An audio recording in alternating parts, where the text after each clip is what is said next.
Son günlər kiberdələduzların əsas hədəfi internet üzərindən bilet satışıdır. Bununla ən çox xaricdə yaşayan soydaşlarımız rastlaşıb. Belə ki, bir sıra insanların güvənini qazanaraq vətəndaşlara qarşı dələduzluq əməli törədilib.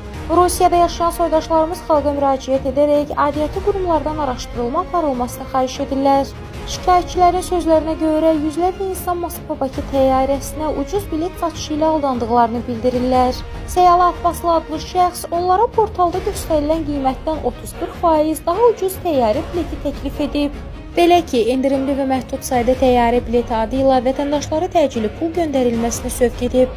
Moskvada yaşayan soydaşlarımız bu şəxsin göndərdiyi müxtəlif adamlara məxsus bank kartlarını ödəniş etsələr də nə bilet olub, nə də ki Bakıya qayıda biliblər.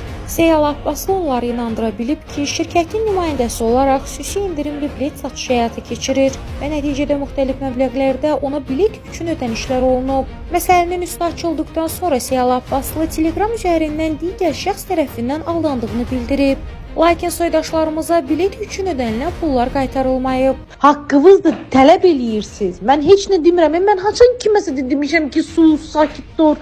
Mən pulu qaytarmıram. Niyə bu qədər üstümə gəlirsiniz? Haçan sənə demişəm, qurban olum sənə. Haçan demişəm ki, vermirəm.